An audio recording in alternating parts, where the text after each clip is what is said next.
안녕하세요. 레슨업 자동차의 모든 것 박진아입니다. 이번 시간도 이하나 씨 모셔보겠습니다. 안녕하세요. 안녕하세요. 오늘 분위기가요. 의도한 게 아닌데 굉장히 상반돼 보여요. 그죠? 네. CF 찍는 것 같아요. 지난 시간에 저희가 지입차 사기 피해, 그중에서 오해할 수 있는 부분에 대해서 좀 알아봤었는데요. 이번 시간은 가장 예민하고 가장 궁금해하는 급여 체계에 대해서 좀 알아보려고 해요. 네. 근데 사실 지난주에 완제라는 단어를 쓰셨거든요. 완제가 뭔가요? 이 지입차에서 급여를 받으실 때 완제, 무제, 매출 이렇게 나눠져요. 크게 세 가지로. 네. 완제, 무제, 매출.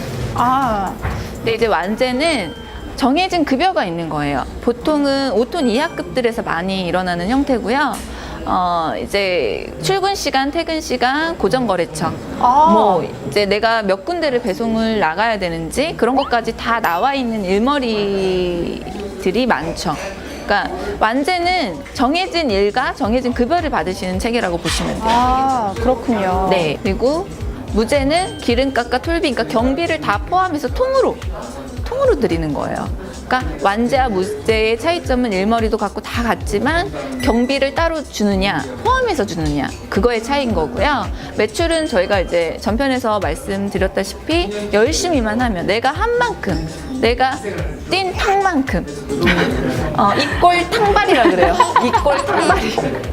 네, 뭐 전문 용어인데 네, 매출은 그렇죠.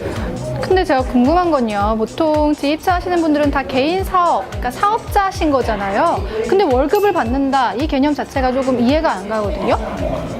이제 완제는 정해진 급여가 있는 대신에, 그러니까 초보자분들이 완제를 많이 하고 싶어 하세요. 그 위험 부담을 좀 덜 받는 네, 거죠. 그러니까 일이 있건 없건 그 약속된 급여를 받으실 수 있는 일이기 때문에 혹여나 일이 없어서 내가 차를 쉬었어요. 그건 이제 회사의 문제지 내 문제는 아닌 거죠. 차가 쉬었는데도 불구하고 나는 그 돈을 받을 수가 있어요. 대신에 일을 더 많이 한다고 하더라도 그 이상은 못 받죠. 네. 그렇군요. 네. 근데 언뜻 생각하면 위험 부담을 좀 감수하고 그냥 완제를 하는 게 가장 좋을 것 같다라는 제 생각은 지금은 그렇게, 그러니까 얇은 생각이지만 그렇게 생각이 드는데 다 그렇지는 않나 봐요. 안정적이긴 해요, 완제가. 하지만 이제 완제 일을 오래 하시다 보면 매출을 타는 똑같은 차량인데 매출과 완제를 비교했을 때 매출보다 일감이 더 많은 경우들이 있어요. 그러니까 장단점이 있네요. 아무래도 금융권을 좀 이용하지 않고 나는 그래도 좀 안정적인 게 좀 더 좋다라고 하신다면 완제를 선택하시는 경우가 더 많고, 난 정말 내가 열심히 일할 거고 일한 만큼 난 더 많이 이제 벌고 싶다, 뭐 그런 의지가 있으신 분이라면 또 매출제가 그렇죠. 좋을 매출이 수 좋죠. 있고요. 그런 장단점이 있네요.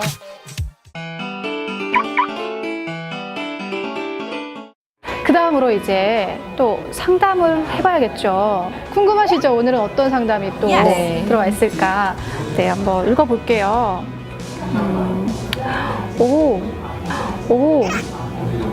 40대 중반이래요. 한참 이제 정말 일을 많이 하실 나이죠. 그렇죠? 근데 애국자세요. 자식이 셋이나 있으시대요. 세 아이의 아빠인데 와우.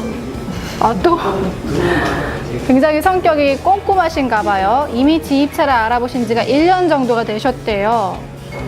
근데 좀 문제는요, 모아둔 돈이 아무래도 이제 아이들이 많이 있다 보니까 뭐 지금은 직장 생활을 하고 계시고요. 근데 모아둔 이제 금액이 전혀 없으셔서 이제 금융권을 이용하셔야 된다고 해요. 근데 본인 스스로가 신용에 대해서 좀 많이 불안해 하셨거든요. 뭐 저는 어느 정도 상황인지는 모르지만 신용이 안 좋으시다는 말씀이신가요? 예, 좀 될까요? 좀 많이 고민을 좀 하셨어요. 약간 추상적인 것 같기는 한데 이런 분들이 상담을 온다면 어떻게 좀 상담을 할 수 있을까요? 정리를 해볼게요. 네. 세 아이의 아빠. 네, 그쵸. 돈을 많이 버셔야 되네요. 그쵸. 그리고 40대 중후반이면 뭐 체력은 걱정이 없네요. 근데 이게 참 그래요. 만약에 이런 경우는 굉장히 안 좋은 경우예요. 돈도 많이 벌어야 되고 신용 상태도 좋지 않고 정말 이분은 만약에 지입차를 하실 마음이시라면 마음을 정말 굳건히 하고 들어오셔야 돼요. 신용도 좋지 않은 상황이라면 분명히 경제적인 상황이 좋지 않은 상황일 테고 어렵게 시작을 하시는 거란 말이죠. 이제 새아이 아빠면 보통 분들보다는 더 많이 버셔야 될 테고.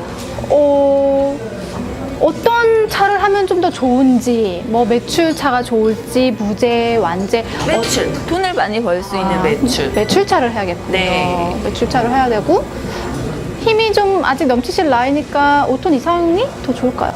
매출차는 보통 5톤 이상이에요. 아, 그렇군요. 이제 근무를 하시게 되면 자리는 안정적으로 잡으실 수 있을 거예요. 대신에 회사의 도움이 필요하죠. 회사에서 일감을 계속 줘야 돼. 다른 분들보다 많이 줘야 되니까. 그러니까 협력을 하셔야 돼요, 서로. 그럼 제가 궁금한 게요. 이분이 또 특징이 1년 동안 지입차를 알아보셨대요. 그러다 보면 아무래도 좀 여러 군데 운수회사를 다녀보셨을 테고, 말씀하신 것처럼 신용에 관해서 가장 많이 궁금했기 때문에 우리가 흔히 신용조회라고 하죠. 그런 것도 좀 많이 하셨대요. 그래서 더 걱정을 하시더라고요. 우리가 흔히 한간에 신용조회만 많이 해도 신용이 떨어진다, 이런 얘기들을 하거든요. 그게 기준이요. 뭐 정확하게 알아보시려고 한다면 금융사에 알아보시는 게 가장 정확하기는 해요. 그게 끝나는 게 아니고 한 달 정도가 지나면 다시 원상태가 되죠. 그러니까 나빠지기보다는 경고 메시지가 뜨는 거예요. 그러니까 그런 부분이 있긴 한데 신용도가 많이 떨어지거나 그런 거는 아니에요. 대신에 너무 많이 조회를 하시면 안 되긴 하고요. 한 달에 한 3번 정도까지는 그래도 괜찮다. 더 정확한 건 금융사에 뭐 이제 협조를 받는 게 가장 정확하긴 하지만 우리가 생각하는 것처럼 한 번, 두 번 했다고 막 신용도가 확 떨어지거나 그렇진 않다고 그러니까 합니다. 조회 개념이 가조회라고들 많이 설명들을 하세요. 근데 금융권에서 가조회라는 단어가 아예 없어요. 그분들한테는. 그냥 조회는 조회군요. 조회예요. 조회는 조회인데 그 조회를 했을 때 승인을 내는 게 아니고 그냥 말 그대로 조회만 하는 거거든요. 그러니까 승인을 그러니까 금액, 이분이 대출이 가능하다라고 가승인이 난 상태에서 만약에 신용도가 좀 안 좋으신 분들이 그 사이에 뭐 카드론 대출이라든지 뭐 이제 개인적으로 뭐 연체가 있다든지 뭐 핸드폰 값을 내지 않았다라든지 이러면 그 사이에 신용도가 뚝 떨어져 있어요. 오히려 중요한 건 그거군요. 네. 그러니까 어렵게 이제 가승인이 난 상태에서 일만 시작되면 되는데 그 사이에 이제 가승인이 승인이라고 이제 생각을 하고 대출을 받는다든지 연체가 된다든지 그런 일이 있으면 오히려 정식 승인이 안 날 수도 있다는 거예요. 막상 일을 해야 되는데 대출이 안 일어나는 경우들이 있어요. 그런 경우는 그걸 가장 중요하게 네. 알고 있어야겠네요. 그럼 정리를 좀 해봐야 되겠네요.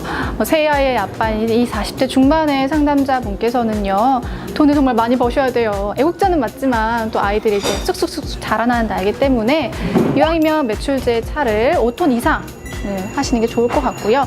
대신 가장 중요한 게 이제 신용적인 부분이었기 때문에 회사들을 좀 잘 알아보시면서 본인의 상황을 최대한 정확하게 상담을 하시고요. 그리고 만약에 가능하신다면 가능한 상태에서 정말로 일이 딱 시작되기 전까지는 가장 중요한 게 신용이었기 때문에 아무래도 이제 신용적인 부분에서 조금은 더 신경을 쓰시는 게 저희가 드릴 수 있는 최대선의 말인 것 같아요.